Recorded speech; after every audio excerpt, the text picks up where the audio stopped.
આપના લાડલા ભાજપના ધારાસભ્ય શ્રી કુંવરજીભાઈ હળપતિ જે માનનીય રાજ્યકક્ષા મંત્રી આદિજાતિ વિકાસ વિભાગ શ્રમ અને રોજગાર ગ્રામ વિકાસ ગુજરાત સરકાર તરફથી થતા લાભો જાણવું જરૂરી છે। સ્થાનિક સ્વરાજની ચૂંટણી પહેલા મોટા દાવ ગુજરાતમાં નવા 17 તાલુકા જાહેર।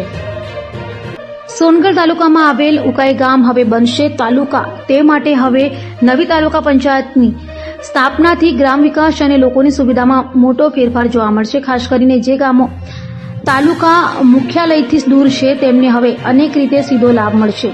ઉકાઈ ગામોને મળતા મુખ્ય લાભો: સરકારી સેવાઓ નજીક મળશે।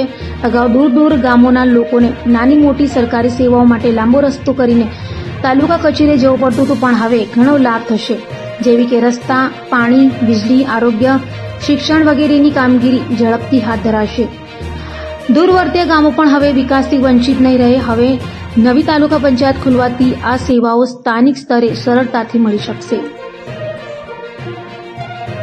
બુધવારની કેબિનેટમાં ગુજરાતના 17 જેટલા તાલુકા વિભાજન કરીને 17 નવા તાલુકા આપવામાં આવેલ છે, જેના ભાગરૂપે માંડવી 157 વિધાનસભાની અંદર સોનગઢ સાથે સંકળાયેલું ઉકાઈ ગામ, આ ઉકાઈ ગામને પણ અલગ તાલુકાનો દરજ્જો આપીને ઉકાઈની તમામ જનતાને એક ભેટ આપી એ બદલ હું ગુજરાતના મૃદુ અને મક્કમ સ્વભાવના મુખ્યમંત્રી શ્રી ભૂપેન્દ્રભાઈનો આભાર માનું છું।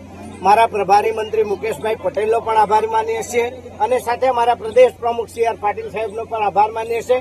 અને આ તાલુકો નવો બનવાથી ઉકાઈની જે જનતા છે એ જનતાને હવે સોનગઢ સુધી નહીં જવું પડે। સેવાડાનું ગામડું કહી શકાય બોરદા, એ બોરદાના ગામના લોકોને પણ હવે અહીંયા ઉકાઈમાં આવીને એમના કામો થઈ શકશે સરળતાથી। તમામ પ્રકારની કચેરીઓ અહીંયા ઉપલબ્ધ થશે, ચાહે બેંક હોય, ચાહે બસ સ્ટેન્ડ હોય, ચાહે મામલતદાર કચેરી, ચાહે પ્રાંત કચેરી, એવી તમામ કચેરીઓ, એસટી ડેપો વગેરે પણ કચેરીઓ અહીંયા ઉપલબ્ધ થશે। અને ખાસ કરીને ઉકાઈની પ્રજાને જે અહીંયા કામમાં જે તકલીફ પડતી હતી એ તકલીફો હવે દૂર થશે અને ઉકાઈની પ્રજાને તમામ પ્રકારના કામો પોતાના ઘર આંગણેથી મળી રહેશે। એના માટે તાલુકો અલગ કર્યો છે।